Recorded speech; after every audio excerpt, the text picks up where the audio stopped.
ছাত্ৰ ছাত্ৰী বন্ধু বান্ধৱীসকল নমস্কাৰ।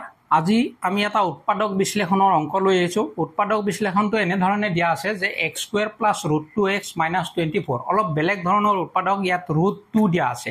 আৰু উৎপাদক বিশ্লেষণত আমি জানো যে এই দুটা ৰাশিৰ পূৰণফল পূৰণ কৰিলে যিমান ওলাব ইয়াক আমি তেনেকৈ যোগ কৰিব লাগিব, মাজৰ ৰাশিটো যোগ কৰিব লাগিব। আৰু যোগ কৰোঁতে এনেধৰণে যোগ কৰিব লাগিব যাতে পূৰণ কৰিলে এইটোৰ পূৰণফলৰ সমান পাওঁ। অৰ্থাৎ √2x ওলাব লাগিব যোগ বা বিয়োগ কৰিলে, আৰু পূৰণ কৰিলে -24x² ওলাব লাগিব।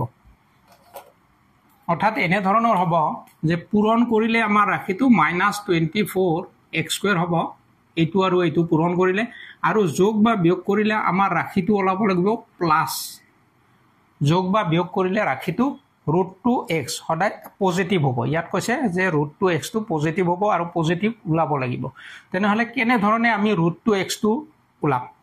তো ওলোৱাৰ কাৰণে নিয়মটো হৈছে 4 যদি, আৰু এটা কথা মনত ৰাখিব লাগিব, যদি এইটো পজিটিভ থাকে, মাজৰ ৰাশিটো যদি পজিটিভ থাকে, তাৰমানে আমি বুজি পাম ডাঙৰ ৰাশিটো পজিটিভ চিন হ'ব আৰু যিটো সৰু হ'ব সেইটো কি হ'ব, ঋণাত্মক চিন হ'ব, নিগেটিভ চিন হ'ব। গতিকে এইটো পজিটিভ আছে, গতিকে আমি পজিটিভ লিখিম 4√2x - 3√2x। অৰ্থাৎ 4টা √2xৰ পৰা 3টা √2x গ'লে আমাৰ কি থাকিব, √2x থাকিব। ইয়াত এনচাৰ ওলাব যোগ বা বিয়োগ কৰিলে √2x। এটা কৈছে পূৰণ কৰিলে এইটো আৰু এইটোৰ সমান হ'ব লাগিব, মানে -24x² হ'ব লাগিব।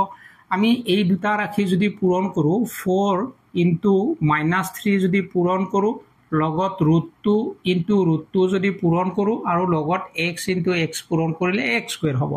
তো 4 × 3 -12, √2 × √2 পূৰণ কৰিলে, √2 × √2 পূৰণ কৰিলোঁ, x² হ'ল, আৰু √2 × √2 পূৰণ কৰিলে -12 × 2 হ'ল, x² হ'ল, আৰু -12 × 2 কৰিলে -24x² হ'ল। অৰ্থাৎ হয়, আমি এই দুটা ৰাশিক যোগ বা বিয়োগ কৰিলে √2x ওলাব, পূৰণ কৰিলে -24, এই দুটাৰ পূৰণফলৰ সমান ওলাব। অৰ্থাৎ আমি এই ৰাশিটোক, এইখিনিক এনেদৰে বনাব পাৰোঁ, আৰু এনেদৰে বনালে আমাৰ অংকটো নিশ্চয় হ'ব। অংকটো আমি তেনেধৰণে কৰিম, x² + 4√2x, এইটো 4 পজিটিভ কৰি এইটো পজিটিভ দিয়া আছে, গতিকে পজিটিভ ল'ম, -3√2x - 24। এতিয়া আমি কি কৰিম, কমন ল'ম, এইটো ৰাশি আৰু এইটো ৰাশিত কমন কি আছে, একে ৰাশি কি আছে, x আছে, গতিকে আমি xটো কমন ল'লোঁ। ইয়াত x কমন ল'লে এটা x থাকিব, আৰু ইয়াত থাকিব 4√2 হৈ গ'ল এইখিনি।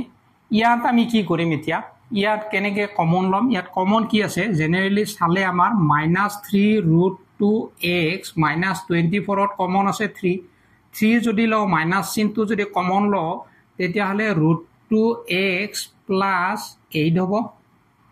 যদি 3টো কমন লওঁ তেতিয়াহ'লে √2x + 8 ওলায়।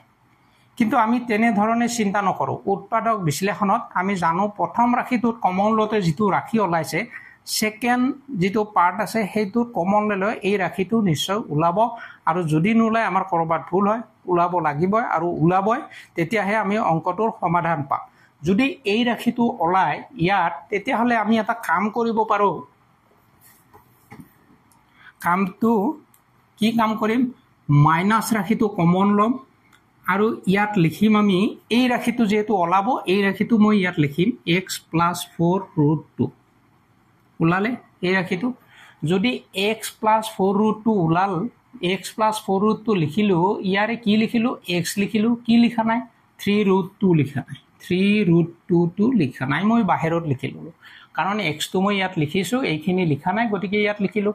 গতিকে 3√2 × x, এই পাৰ্টখিনি পাই গ'লোঁ, আৰু -24 পাম নে নাপাম এই দুটা ৰাশি পূৰণ কৰিলে, 3 - 3√2 × 4√2, অৰ্থাৎ 4 × 3 - 12, 2 × 2 2 - 24, √2 পূৰণ কৰিলে 2 ওলাব, গতিকে -12 × 2 -24, -24 ওলালে। এইটো আৰু এইটো ৰাশি পূৰণ কৰে, অতি সহজে, ইমান মাথা মাৰি থাকিব নালাগে। আমি তৎক্ষণাত এই ৰাশিটো যেহেতু ইয়াত ওলাইছে ইয়াত বহাই দিলে হ'ল বহাই দিয়াৰ পিছত দেখিম আমি যে কোনটো ৰাশি লিখা নাই আমি x টো লিখিছো x ৰ লগত এইখিনি আছিল গতিকে এইখিনি লিখা নাই মই বাহিৰত লিখিছো কমন লিখিছো কমন লিখাৰ অৰ্থ হৈছে এই ৰাশিটো ইয়াৰ লগতো পূৰণ হ'ব এই ৰাশিটো এই 4√2 লগতো পূৰণ তো পূৰণ কৰি চাই দেখিলো -24 ওলাইছে অৰ্থাৎ আমাৰ শুদ্ধ হৈছে গতিকে এতিয়া আমাৰ কি কমন আহিব x + 4√2 x + 4√2 কমন আহিব x + 4√2 কমন আহিলে ইয়াৰ x + 4√2 আনিলে ইয়াত থাকিলে x আৰু ইয়াত থাকিলে -3√2 আৰু এই সংখ্যাটো এই ৰাশিটোৰ উৎপাদক দুটা হ'ব x + 4√2 আৰু x - 3√2 এইটো হৈছে সমাধান ইয়াৰ উৎপাদক দুটা কি সুধিছে আমাক উৎপাদক বিশ্লেষণ কৰিব দিছে গতিকে উৎপাদক দুটা এই দুটাই ছাত্ৰ ছাত্ৰী বন্ধু বান্ধৱীসকল আজিৰ এই ভিডিঅ'টো কেনেকুৱা লাগিলে যদি ভাল লাগিছে এটা লাইক আৰু কমেন্ট কৰিবলৈ পাহৰি নাযাবা তো এনে ধৰণৰ ভিডিঅ'সমূহ আগলৈ পাবৰ বাবে চেনেলটো সাবস্ক্ৰাইব কৰি ৰাখিবা আগলৈ এনে ধৰণৰ ভিডিঅ'সমূহ পাই থাকিবা আজিলৈ আহিছো বাই বাই টেক কেয়াৰ